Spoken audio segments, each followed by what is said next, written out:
Hey, what's going on, everybody? Welcome back. In this video, we are looking at the NBA slate for Tuesday. We have 8 games tonight, starting at 7 o'clock, so let's get into it.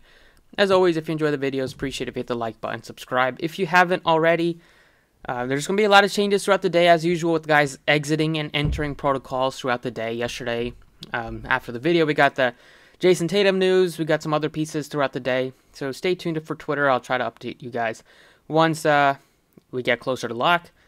Starting off at point guard today, we have Steph Curry. He's 11-5. He's very expensive going up against the Nuggets. He's at home, though. And it looks like they're going to be getting Jordan Poole and Andrew Wiggins back. I believe Poole has... Oh, he's still listed out. But I thought I saw something that he cleared protocols. Maybe he's still out for conditioning.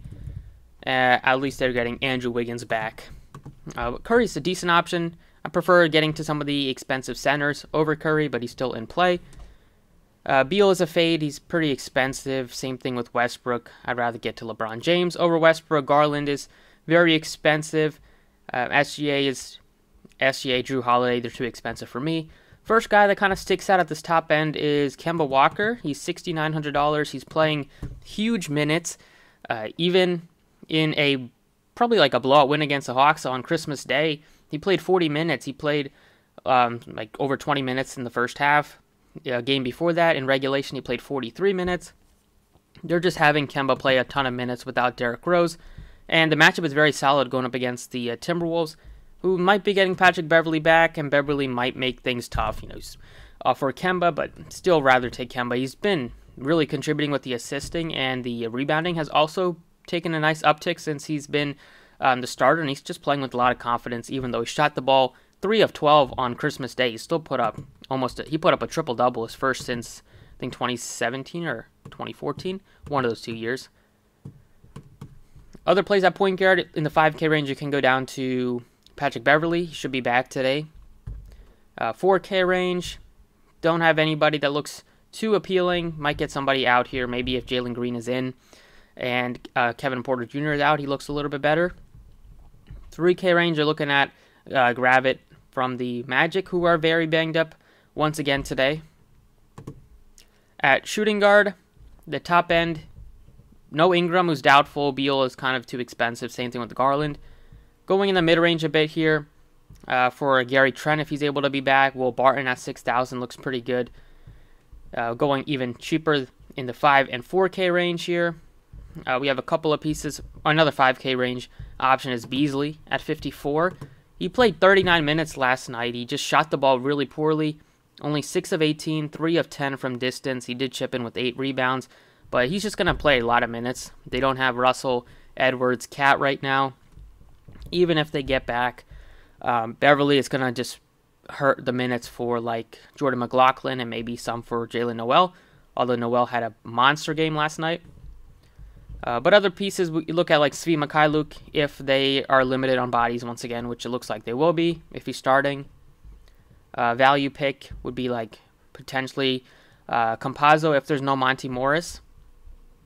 And you can look to Garrett Temple if there's no Josh Hart alongside of no Ingram.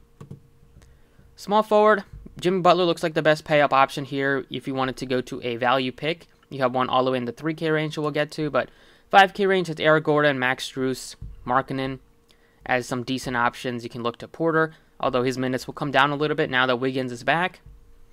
But 3K range, you have one piece in particular is like David Nwaba, who looks pretty good. He should be starting. He only played 24 minutes. It was a blowout, so none of the starters played over 30 minutes last night. Probably because they were getting blown out and they knew it was a back-to-back. Going up against this dreadful Lakers defense, I think Nwaba should be able to hit you value at almost a min salary.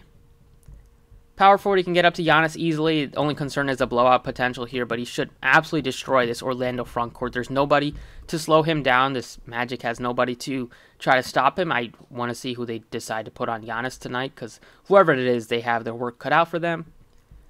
You have some other... I'd rather go Giannis over like Randall over Tobias. I think LeBron and Giannis are similar. LeBron looks better just because the game might be a bit closer with how bad the Lakers have been playing. Boucher at 62 looks good if he's starting and there's no like Siakam, although Siakam might play, he's questionable, but they might hold him out for conditioning reasons. We've seen that with a few pieces, with a few players recently. You have in the 4K range here, like tournament options for Bagley, Nwora, and nobody that looks too appealing. 3K range is like Dean Wade as a potential option at $3,800. But I'm going back to McDaniels at 48. He's another guy just like Beasley who's been playing huge minutes. He played 36 last night. Just playing a lot of minutes right now. And he's a pretty good contributor. He can contribute with scoring, rebounds, a couple of assists here and there. And he can also get you some blocks and steals. Not the best three-point shooter, but he does take some shots. He can hit his free throws. And the matchup going up against a big Knicks team makes me think that he should be out there at the 4 at almost 35, 36 minutes as usual. At center, you can easily get up to Jokic every single night now, and it's just very safe to do that. You're getting basically a 60-point floor. Occasionally he'll drop under that in very rare situations, but he's averaging 60 on the season, so you're expecting 60 at the minimum, and the upside is over 70, which he's done routinely like 30+% of the time recently. So a lot of confidence in Jokic. Going up against the Warriors, going up against like Looney, nobody can slow down Jokic. He's a nightmare for every single team. Don't think anything will change tonight. So I like Jokic more than Embiid, more than Giannis. Valanciunas is pretty expensive, even though Ingram is not going to play, so that makes him look better. But 97, you need at least 60 to be satisfied. Kevin Love has been one of the best point-per-minute guys recently. 18 minutes, 40 fantasy points, 23 minutes, 41 fantasy points, 33 and 23 minutes, 25 and 15. He's been killing it on a point-per-minute basis. The only thing is that he's not getting you more than like 25 minutes a night, so you're going to need him to shoot the ball lights out for him to really, to get that 40-point ceiling, because he's not playing more than 25 minutes. But I'm going with some value at center besides Jokic for the utility spot. You can go with Yurt 7 at $4,800, who's been playing pretty good. But how can you not go back to Nathan Knight after his, not Muscala, Nathan Knight after his monster performance last night? He was firing up the crowd at points. 8 of 11, 5 fouls, 29 minutes. He hit a couple of threes as well, hit his free throws, 2 of 3 from the line. So a lot to like with Nathan Knight at almost a min price once again. So that 6 option leaves you with $69.50. The Timberwolves limited today. You get up to Jokic with all the value. Get up to like Kemba, who I think looks very good at the point guard position. And you have almost $7K left for the other 2 spots. That's about it for the DraftKings side. Let's talk about FanDuel. All right, on FanDuel tonight, point guard plays. Looking at Curry, easily you can get to him at 10-4. He looks better than Russell and Drew Holiday and SGA. SGA looks decent at 92. You can play him at shooting guard if you wanted to. Point guard I'm utilizing for maybe like De'Aaron Fox. 78, he looks good. Garland looks a lot better on FanDuel. He's very cheap. Kemba, 76. He looks better on DraftKings, but I can still get to him on FanDuel pretty easily if I wanted to. The value picks, Devontae Graham will get more shots off without Brandon Ingram. And for the value picks here, you have Quickly back. You have Gravit, although he's kind of expensive compared to his DraftKings tag. And you have Jalen Noel at the bottom if you needed to go to him. But I'm going to go back to Kemba. He's just pretty safe in terms of projecting the minutes. You're looking at least 40 is what I would project him, but at least like 37 would be like a baseline. Upside of over 42 to 43. Matchup is solid. At shooting guard, Jimmy Butler looks very good at 85. Beal, if he's in, looks good as well at 83, but I prefer Jimmy Butler, especially with contributing all those blocks and steals that he does. It really adds up to a FanDuel number. Beasley at 64 looks decent, looks better on DraftKings. Hero looks good at $6,200. And for the value, it's RJ Barrett. Will Barton is down to just 54. You can go to Gary Harris just because they have like nobody to score the basketball. Definitely not Pat Connaughton at 52. And for the value picks at the 4K range, Svi Mykhailiuk, David Nwaba are 2 guys that you can look to. But give me Jimmy Butler.